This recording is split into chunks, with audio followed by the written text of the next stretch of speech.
I told you earlier on the broadcast, 83% of doctors are ready to quit because of Obamacare. And doctors are politically different. 83% know that Obamacare is bad, and it will get in the way of you and your doctor, despite what anybody says. We brought in a couple of doctors. In fact, we have, I think, 4 of them, and all of them have considered leaving their practice. But I want to introduce you first to my doctor. He is a guy who I just said on the phone to just the other day. I said, I think he's the most compassionate doctor I have ever met.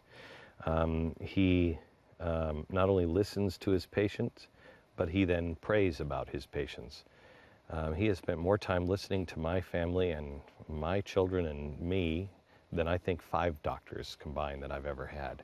I wanted to bring him in because he has told me the story that he has had problems in practice before because he does pray with his patients, and he's also been told, you're spending too much time with patients, move it along.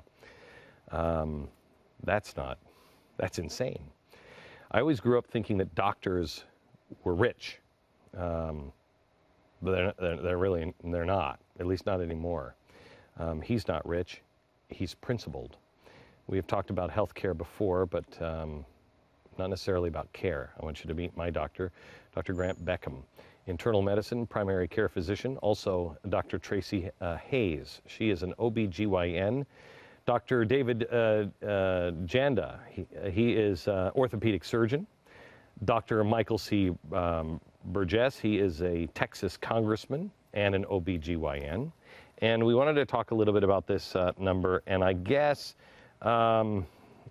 Janda, let me start with you. You have been very outspoken saying that this is going to lead to rationing, and you, because of that, are leaving your practice or planning on January 1st, 2014. That's correct, Glenn.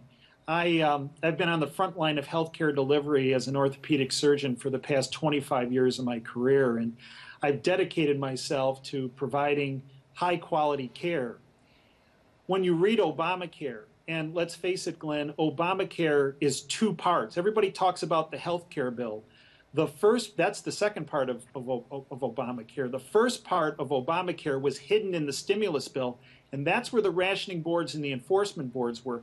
Glenn, I started talking about this in 2009, and you were the only person in mainstream media that had me come on your show and talk about this. Because it was clear. It was clear, doctor. It was so clear.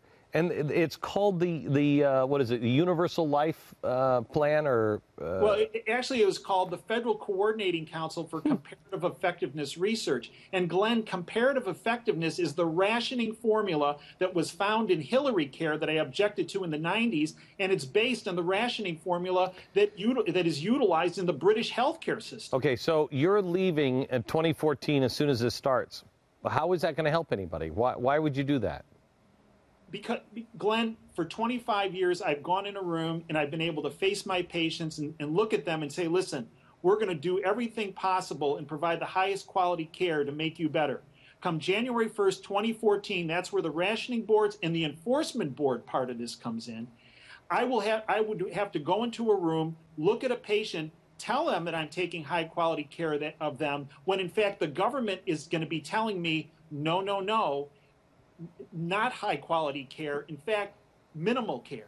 I can't lie to people, Glenn. In 1984, when I became a physician from Northwestern University Medical School, I took an oath, as every physician has taken, the Hippocratic Oath. And part of that oath is to do no harm. Glenn, Obamacare is harm because the heart, the soul, the core of it is to ration and deny care, and I cannot be a part of that. Okay. Grant, you are my doctor, and we've had a conversation before where you haven't even been pushed to the ration part. You've been pushed to, you can't spend so much time with each patient. Right. Because of money, but not even Obamacare. Right. So what's your problem with Obamacare? Because shouldn't that make things better? It's bad and evil in so many ways because it's deceitful. First of all, it's a bill that's impossible to read or follow.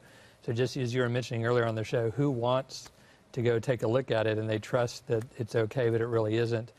But it destroys the doctor-patient relationship, and it takes decision-making away from patients and their doctors and gives it to government bureaucrats And with the healthcare doctor shortage that you mentioned that we have earlier, it's only going to make time with patients shorter and shorter and shorter.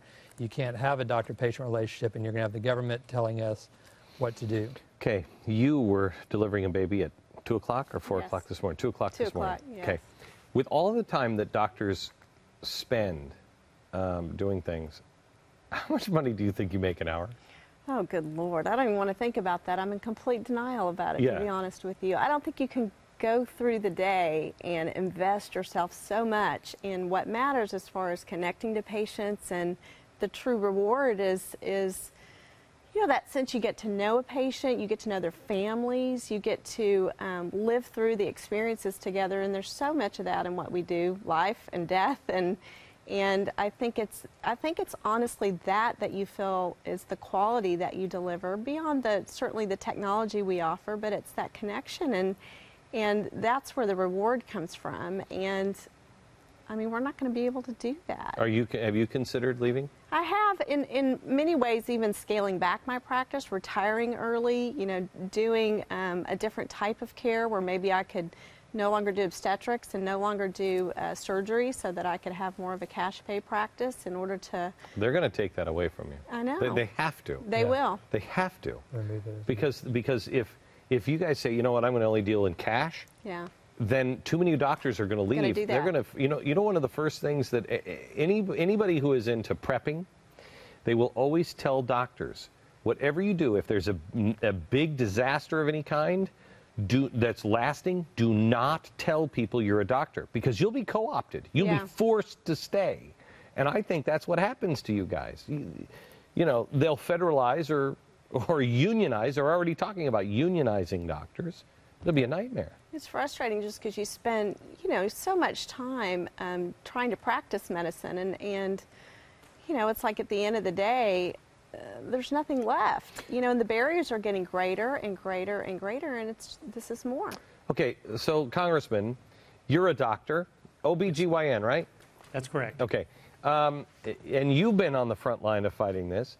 Every doctor I have talked to since this has started has said, look, there's a problem. We all know there's a problem with health care. It's out of control, blah, blah, blah. It's, you know.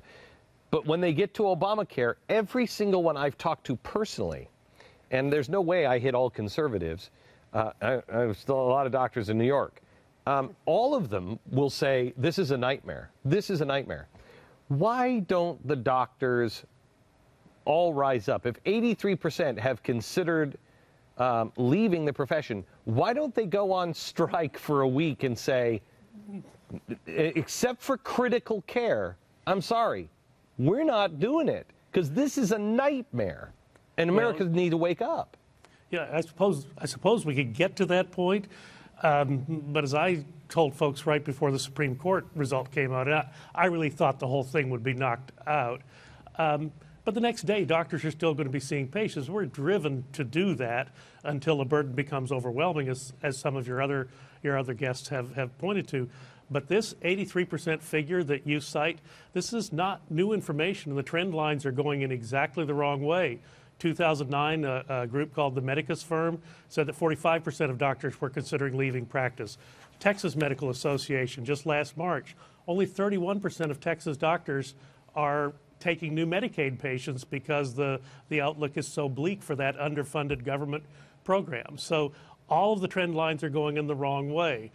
You know, when you talked about don't tell people you're a doctor if disaster strikes, I can remember January 1st of 1979, I was a resident at Parkland Hospital. We had one of the worst ice storms the Metroplex has ever seen, and that's exactly right. We were told we could not leave our posts until our replacement was in and ready to go. So many of us, after having worked a 24-hour shift, continued to work well into the next day. Because you're right, we can't leave. We are the court of last appeal. When people get sick or have an emergency or that baby is coming, we have to be the ones on the front line. Okay, so David, Dr. Jenna, let me go to you. You said rationing. What's going to stop the federal government from stopping people like you from leaving? I mean, they've already said that all you guys are thieves and criminals, that you'll cut the feed off of patients. They've already done that. What's going to stop them from saying, you can't leave? We don't have enough doctors. I guess if you look, Glenn, at what they've already done and how they've gone about it, there's no telling what they're going to do. You know, Glenn, I've been roundly criticized. I wrote an article called "The One Word to Define Obamacare." That one word, Glenn, that I used caused a lot of consternation and a lot of heat coming my way. That one word I used was fascist. Authoritarian nationalism that penalizes and punishes anyone and everyone who opposes the state. Glenn, they even state in the stimulus bill that they're going to have a national health care coordinator that's going to, quote, guide medical decisions at the time and place of care, end quote. Mm-hmm. And if you don't go along with their decisions, here's what they say, that penalties will be enforced. And if you continue to go against the system, the Secretary of Health and Human Services can impose more stringent measures of meaningful use over time, end quote. When I talked to members of Congress about this and presented this at the Capitol building in Washington, I asked dozens of members of Congress at this dinner I spoke at, what does that mean? And they looked at me, Glenn, and they said, fines, and you know what, Dr. Janda? If you get out of line, maybe even imprisonment. Glenn, I laughed at that. Nobody else in the room was laughing at when these congressmen said that.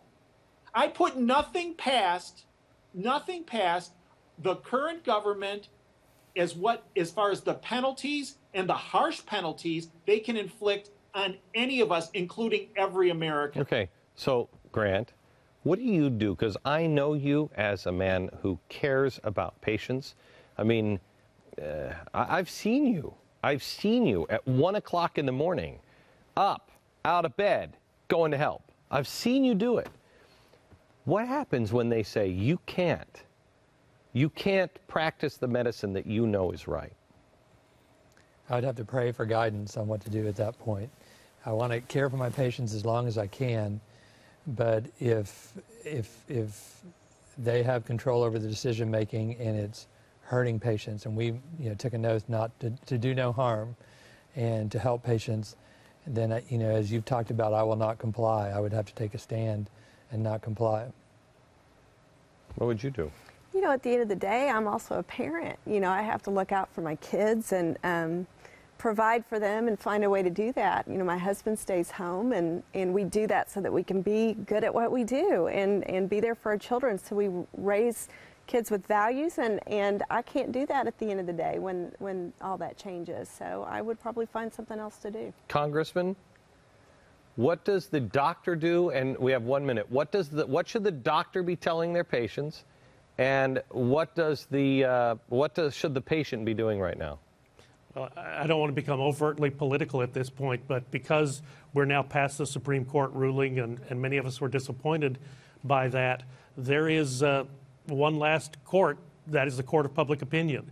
And its verdict will be rendered in November, and people do need to be paying attention to what is happening.